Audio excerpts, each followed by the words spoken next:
Good morning everyone, it's Carol here at Oak House Journals. Thanks so much for popping by. I thought I'd give you a little update on how I'm getting on with my Postcards from England fabric journal. This was the last one you saw me create, and I said in the last video that I would be taking it away and I would be pressing this into the shape of a postcard, and then I would come back to you, show you it in that shape, and then also show you what else I've done. Well, I have done another embroidery. I've got another piece under here to show you in a second. Before I do that, I've had a little thought on how to prepare my fabric journal that all these little postcards are going to go into. Now, my original idea was to create a blank fabric journal out of vintage French linen, have some pockets with a little bit of embellishment on the pockets, and all my little embroideries made up into fabric postcards to go into those pockets. But I'm beginning to think that the journal might get too chunky if every page has one or two fabric postcards tucked into a pocket.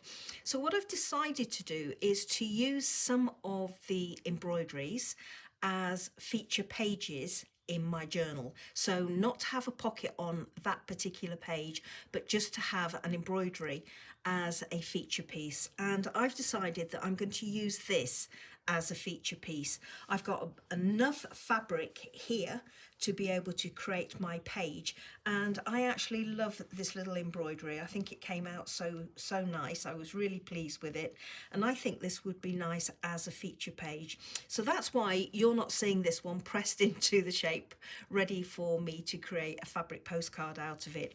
I have given it a cursory press, but it needs a better one before I actually create it into a feature page or one of my feature pages. Okay, so having mentioned that, let me show you the latest embroidery. Well, it's this one.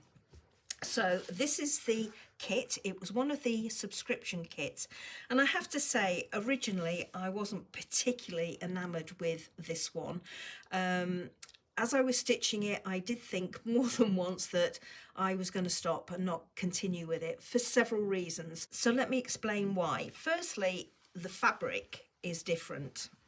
When I started getting these kits coming through every month, I soon realised that the fabric that the design was printed on was different. Invariably, they weren't too bad and I could more or less live with them. But this one is quite a rough, coarse fabric. It's very nice, don't get me wrong. It is a lovely fabric, really nice one to stitch on. But compared to this fabric, it's a different colour. This is more a cream colour, this is more an off-white, and most of them are this slightly more delicate, finer weave off-white. The other thing that I wasn't too enamoured about was how chunky the stitches needed to be to actually hide the design that was on the fabric. Now, I did check with the Stitchery when I started getting these kits through whether the design was a heat erasable design or whether it was permanent, and I was told it was permanent. So whatever design you have printed on your fabric, your stitching has to cover the design, otherwise you'll see the brown lines behind. And I was finding that I was having to do quite a lot of really dense, heavy stitching to hide the design on this one. That might not be a problem for most people, but my personal preference is to work with less threads in my needle than more. And certainly to do these dark pink flowers here, which are supposed to represent tulips, I was having to use 3 of the DMC stranded cotton rather than the recommended 2. So they've come out quite chunky, and as I'm looking at them now, I'm a lot happier with them than when I was stitching them, but they're still too bold for me. So actually I'm thinking that I might actually go in with a couple of lighter threads to kind of break up the big area of the dark pink.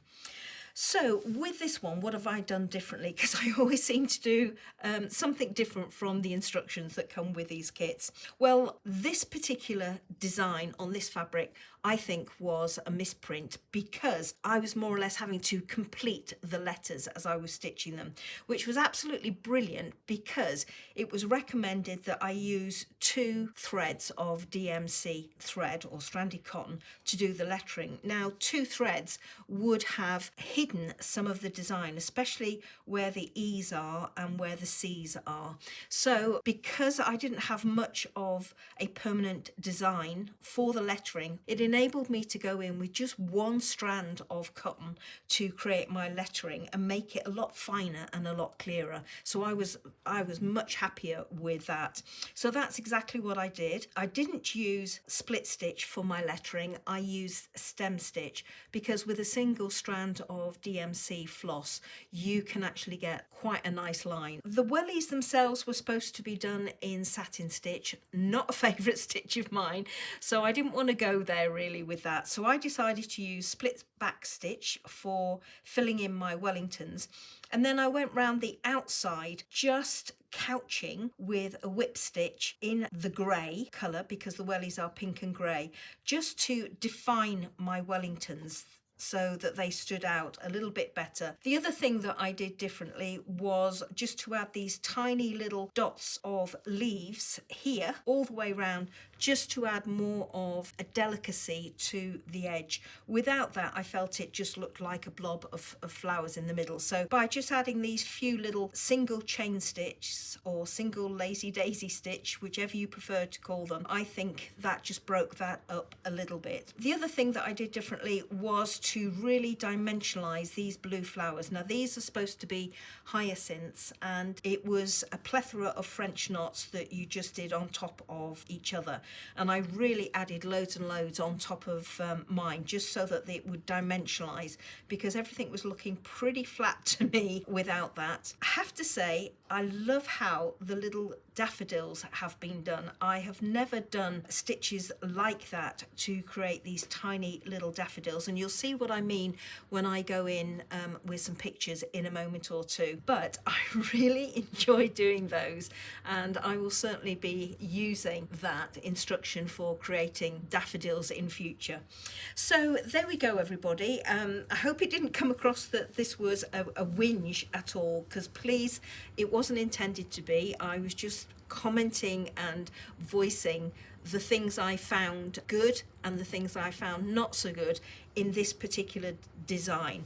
But overall, it was a pleasure to stitch. Not as delicate as, if I bring in this one and turn that back, not as delicate as this one. This actually does look like the flowers it's supposed to represent.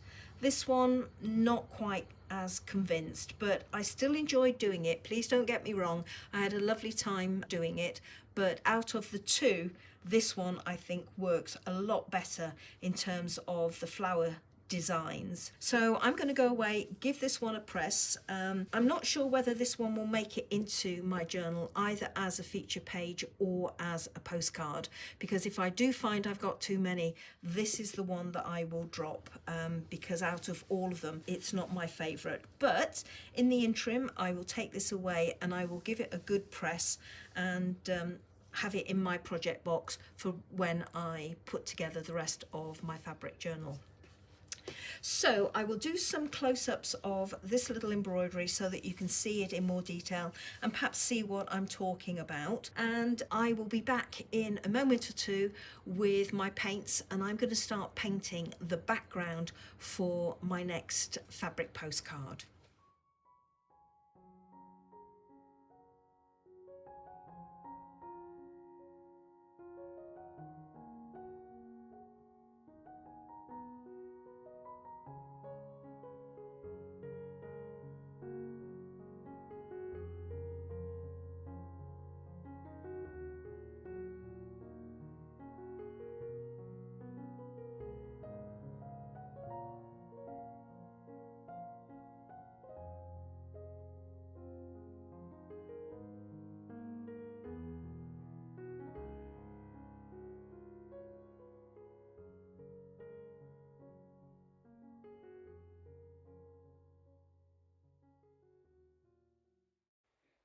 So here I've got all my bits and bobs laid out ready for painting. I've got some kitchen roll underneath my fabric, a Friction marker pen, a paintbrush, a scrap of paper because I like to test out the colour of my paints before I actually put them down on the fabric, some clean water, a mixing palette, and I've got set one of the Ranger watercolour pencils. So I'm using my Friction marker pen to add a few more details to my actual design. The whole thing has been drawn out with this Friction marker pen, which, as you know, is heat erasable, and it also doesn't bleed or smear when water comes in contact with it. So here I've picked out Salty Ocean, and I'm just mixing it with some water in my palette, and as I'm doing that I'm deciding it's going to be too dark for what I have in mind for my river water. So I've gone in with Speckled Egg here, and I'm just mixing it with a little bit of the Salty Ocean just to get a little bit more depth of colour, testing it out on my scrap of paper. And now I'm going in and I'm adding water to my fabric where I want my colour to go. Now I'll hold my hands up here. I did add too much water to the fabric. Less is more with both water and paint, I find, when you're painting fabric. But what you need to be careful of more than anything is that the water and colour doesn't bleed where you don't want it to go. So I've added water to my fabric, as I say, a little bit too much, and now I'm picking up a little bit of paint from my palette and I'm adding it to that area where I added the water. Here I'm going in with the green in my palette, which is peeled paint, and I'm just going in and I'm putting little lines where I want my vegetation to be. Now I've done exactly the same thing as I did with the blues. I've added some water and then I'm picking up a little bit of paint, but I go in afterwards, as you see, with paint directly from the watercolour pencil to intensify the areas where I want my colour to be darker. And that was because I was getting worried about the bleed that might occur between the watercourse and the vegetation. So here I'm picking up colour off the actual crayon itself and laying that down onto my fabric, directly down onto my fabric. And I found that was a much better way to control how I use these. So in future I will pick up this particular technique working directly from a dampened crayon in future. I just found that I had much more control when I was using these watercolour crayons rather than my watercolour paint palette. So as I say, I'm going in and I'm just marking up lines of my vegetation. Here I'm picking up the brown from this crayon kit or set, and the colours that I had to play with were Fire Brick, which wasn't right, Rusty Hinge, which again wasn't right, and this is Walnut Stain that I'm using here. So I'm being very, very careful not to add much water at all, and as you can see, even so, I managed to get a little bit of bleed off the or outside of the bridge design on that left hand side, and you saw me trying to dab it away. So I stopped adding water to my fabric and went in with the same technique that I used for the vegetation, and that is working directly from a dampened crayon. Here I've got just the Speckled Egg watered down, and I'm placing some water above the bridge, making sure there is a gap between the sky that I'm working on and the actual bridge itself, and that gap is dry fabric. I was trying to be very, very careful not to get any bleed into the sky, and where I've dampened the fabric, I'm just picking up a little bit of the Speckled Egg paint that I mixed in my palette, and I'm just touching it to the fabric or dampened fabric. And here I'm using the white, which is Picket Fence, to add some clouds. and also to mask the bleed I had on the left hand side of the bridge. So this is my background all painted now, and I will be back with another video in a little while showing how I embroider on top of this. So until then, take care everybody. Bye bye now.